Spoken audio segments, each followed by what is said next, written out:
ढेंकानाल जिला परिषद कक्षठारे पूर्वतन केन्द्रमंत्री स्वर्गत डाक्तर देवेंद्र प्रधान जिला स्तरीय श्रद्धांजलि सभा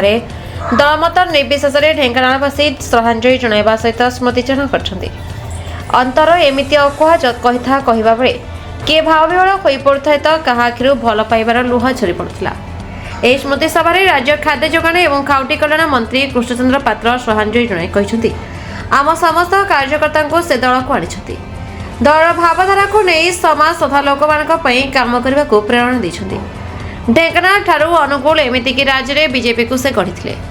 ବହୁ ଶ୍ରମ ଦେଇ ଦଳକୁ ବଳ ଦେଇ ଛିଡ଼ା କରିଥିଲେ ବୋଲି ଆଜି ଦଳ ରାଜ୍ୟରେ ଶାସନ କରୁଛି ବୋଲି ମନ୍ତ୍ରୀ ଶ୍ରୀ ପାତ୍ର କାମନା କରିଛନ୍ତି। ढेंकानाल सांसद रुद्रनारायण पाणी डाक्तर प्रधान सहित रही अनुभूतिर स्मृतिचारण करते। डाक्तर प्रधान भली व्यक्तित्व खूब विरल जे जड़े जोगजन्मा थे बोली श्री पाणी कहते।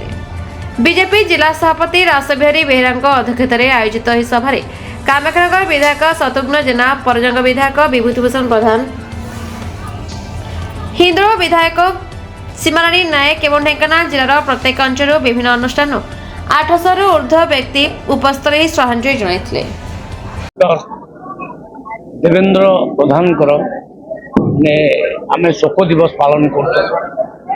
अश्रुर श्रद्धांजलि आज ज्ञापन करागला। ढेंकानाल सबु वर्गर सबु श्रेणी लोक मैंने भाग ने कौन पार्टी कौन जाति कौन वर्ग को आम छाड़ी ना समस्ते भरपूर आसी योगदान देले।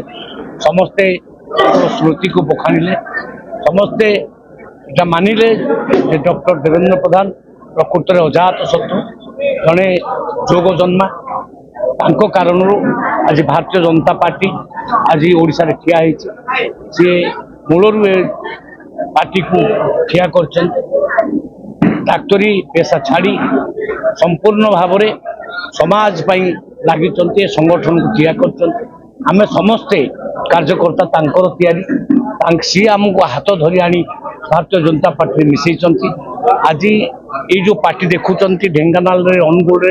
सारा राज्य में ही तैयारी तेणु आज भली दिन में आम हरी समस्ते दुखित मर्माहत आम भली नेतृत्व भली लोक आम जीवन में पाइबू ना। आम प्रकृत में आज ढेंकानालवासी आम पार्टी मुरबी शून्य हो गला। ढेंकानाल रे जिला स्तरीय श्रद्धांजलि सभा बहु विशिष्ट व्यक्ति केवल राजनैतिक व्यक्तित्व नुहंती राजनीति भितर केवल बीजेपी नुहे बहु विशिष्ट व्यक्ति आज श्रद्धांजलि श्रद्धा सुमन ज्ञापन करिसंती एवं समाजर ए प्रकार श्रद्धांजलि को देखी मु अनुभव करुची जे डॉक्टर प्रधान जदियो ओडिशार शासन मुख्य केबे हेई पारि नथिले हेई पारले नाही किंतु जो संगठन तैयारी कले से संगठन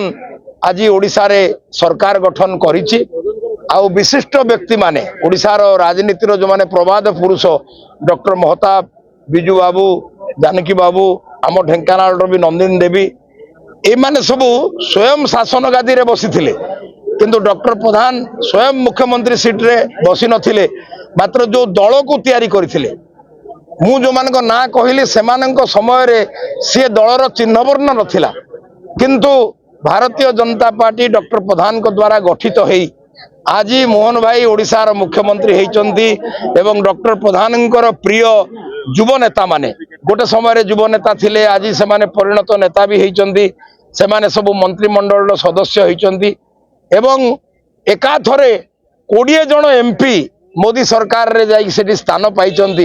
ये सबू डॉक्टर प्रधान परिश्रम कारण है एवं गोटे समय रे तो ये दल रे किछि बाट चलीथिबा नेता माने भी भय करी गले जे ना ना ना एटा ओडिसा रे किछि बोधे दाना बांधिबोनी गले समस्ते पुणी वर्तमान विभिन्न प्रकार श्रद्धांजलि रे विभिन्न प्रकार कथा कहउचंती तेणु मु भाबुची जे माने पुणी बोधे डॉक्टर प्रधान गढ़ी थिबा दल विचारधारार मूल्यबोध अनुजाई बोधे ओडिशा आउ केते बाट आगेइबो किंतु से मूल्यबोध कौन से मूल्यबोध होउची गोटे निर्दिष्ट दल को समस्त राजनैतिक आसन रे बसैबा से मूल्यबोध नुहे से मूल्यबोध होउची राज्यर सामूहिक विकास समाजर सामूहिक विकास एवं देशर वास्तव उत्थान रे ढेंकानालରୁ ଦୀପକ ରଞ୍ଜନ ମିଶ୍ରଙ୍କ ରିପୋର୍ଟ ଦ ରିପବ୍ଲିକ ଓଡ଼ିଶା 24 ନ୍ୟୁଜ୍।